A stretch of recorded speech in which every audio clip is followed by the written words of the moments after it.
Decades later, Tolkien remains an iconic author, called by some the father of fantasy because of his influence on the genre as a whole. Tolkien continues to be analyzed, discussed, and celebrated. Hashtags like Tolkien Talk abound, and he is perhaps best known for his Lord of the Rings series and the two books which accompany it, The Hobbit and The Silmarillion. However, what's less known is that the writer was versatile, penning several works beyond The Lord of the Rings. Tolkien was also a professor and a linguist. While he delighted in myths and fairy tales, he was also dedicated to language itself and to approaching story through an academic lens. In addition to The Lord of the Rings, he wrote several companion books, such as Unfinished Tales of Numenor and Middle-earth, and the well-known Silmarillion, a number of children's short stories, and various essays. He also wrote the Father Christmas letters and offered commentary on such works as Beowulf or the King Arthur legend. Of course, not all of his works were completed in his lifetime. In fact, most were compiled or added to later by his son Christopher, and then published following his decease, so that more people might have insight into his thoughts or further explore the mythology of his meticulously crafted Middle-earth. Moreover, it is not the purpose of this video to list every book or article Tolkien has ever written. Instead, I mean to offer a synopsis for 6 of his works, almost all of which lie completely outside the Lord of the Rings canon that readers can enjoy. Before we continue, I'm Riley and this is Otherworldly Fiction. On this channel, I rant about fantasy books, discuss characters and lore, share my bookish opinion, and offer the occasional writing advice. If any of that sounds like your cup of Green Dragon's best brew, hit that subscribe button. Posts are on Fridays. With one exception, here are 6 Tolkien stories readers can enjoy which aren't actually related to Lord of the Rings. Number 1. Farmer Giles of Ham.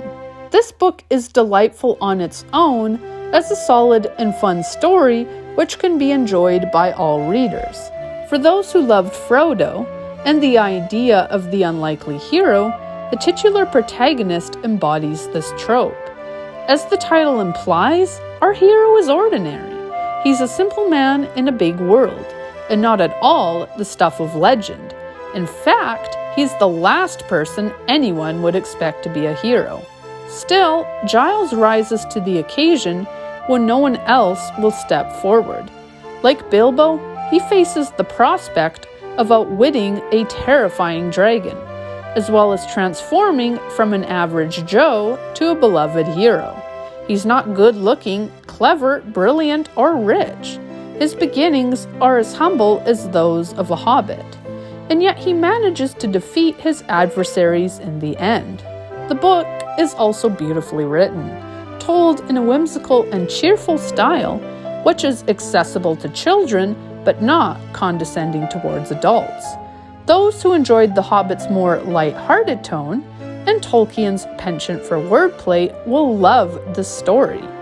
Even Giles' journey reflects Bilbo's, while still remaining unique in its own right.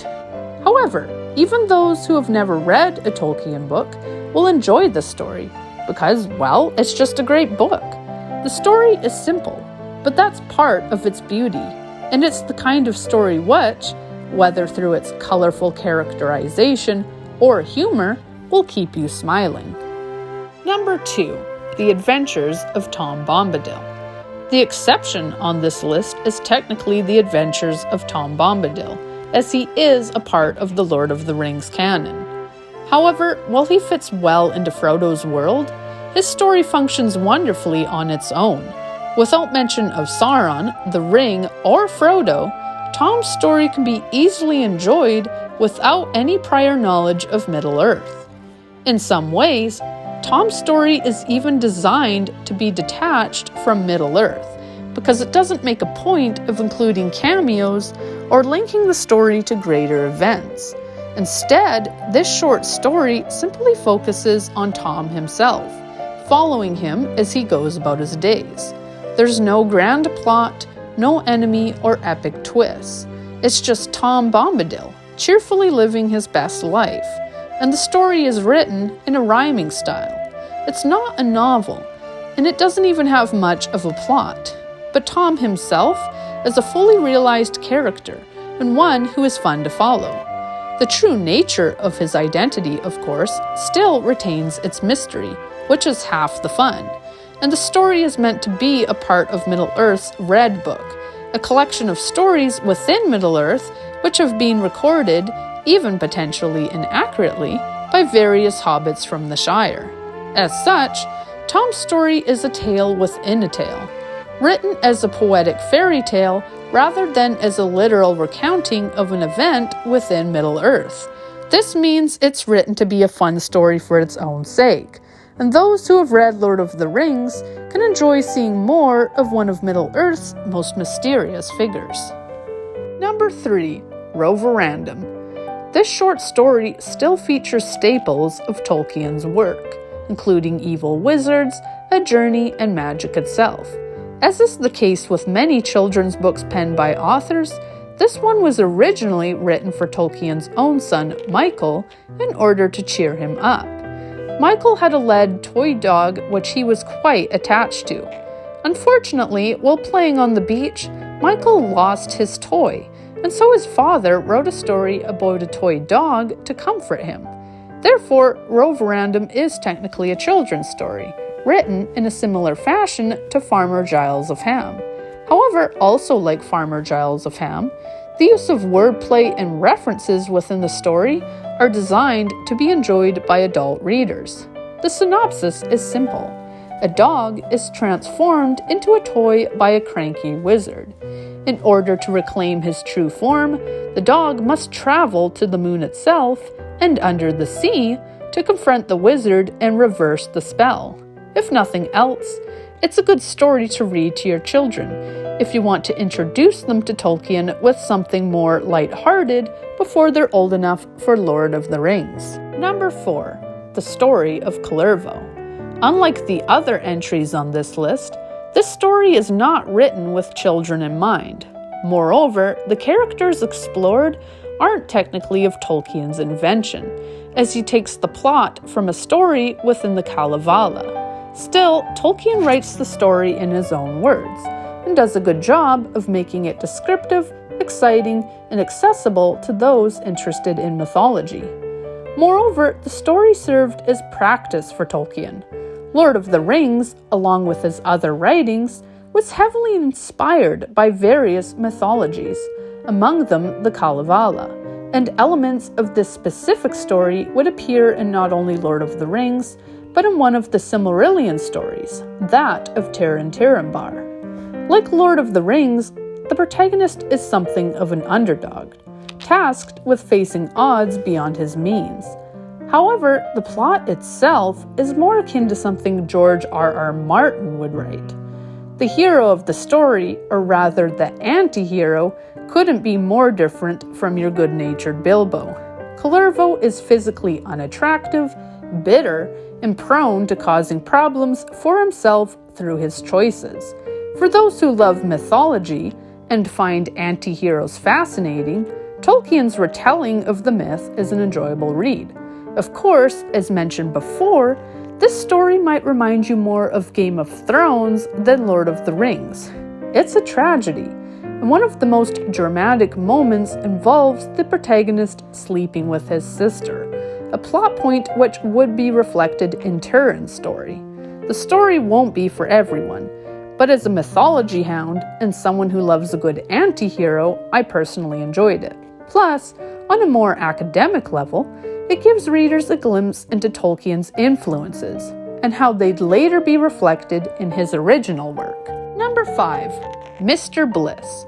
Returning to Tolkien's collection of children's stories, Mr. Bliss differs even more from his other works, in that it's not a fantasy or even a medieval story.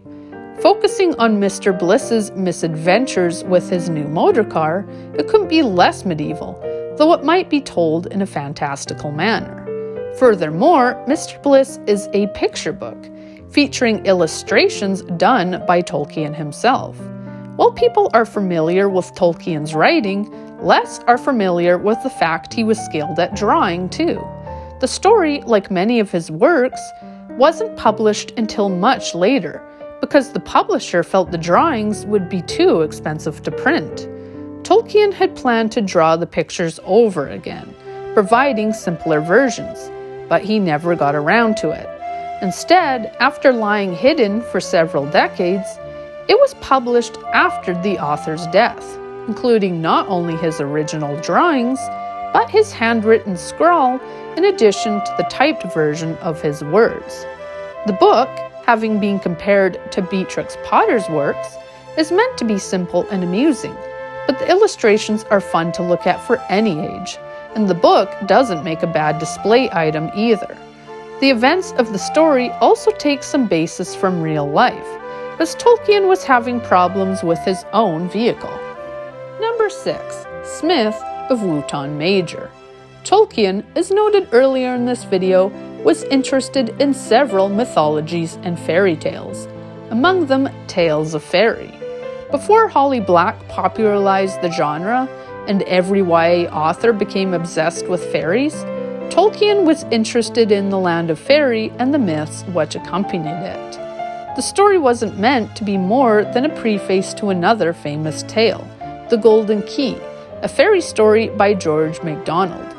Of course, being a Tolkien tale and well written on its own, the story came to be known for its individual merits. Sometimes published in conjunction with Farmer Giles of Ham, Smith of Wootton Major, like Farmer Giles of Ham, also includes illustrations from Pauline Baynes. The story, like many of Tolkien's works, starts off grounded in the mundane, in this case with a cook baking a cake. Unbeknownst to the chef, though, one of the trinkets he has placed within the cake is magical. When a boy, a blacksmith's son, swallows it, he develops a star on his head, though it doesn't appear there until he turns 10. Once it has appeared, though, the boy finds he can travel to the land of fairy. There, he is called Starbrow, and though he follows in his father's footsteps, he still explores fairy in his free time. I won't spoil the story's end, but this story is another one you can read to your children if you're trying to acquaint them with Tolkien, or read yourself if you're looking to lose yourself in a colorful fairy tale. In conclusion, this is by no means an exhaustive list. Tolkien has retold other myths, written further shorts, and penned several non-fiction essays and books. If you wish to consume all his work, whether it be those stories published in his lifetime, or those edited or published by his son, this video can only provide you with an easy place to start. Many of these stories are often sold together, or else are easy to find in bookstores if you look for them. They're perfect reads for those who enjoyed Lord of the Rings, or loved The Hobbit's whimsical tone, but they're also great as standalone stories, independent of Middle-earth. Tolkien was a versatile author, talented in drawing, languages, and storytelling, able to be clever, but capable of relating to the everyday, and skilled at switching between the fanciful and the dark. His work deserves to be appreciated as a whole, beyond Lord of the Rings. Lord of the Rings is amazing, but so are the 6 books on this list, and each can and should be enjoyed by Lord of the Rings fans and Tolkien newcomers alike. If nothing else, fantasy fans should add them to their TBR lists, regardless of whether or not they've read anything related to Middle-earth. Have you read any of the stories on this list? What is your favorite Tolkien short story? Is there another story you wish I'd included? Sound off in the comments. And if you enjoyed this video, like and subscribe. Thank you for watching, and happy reading!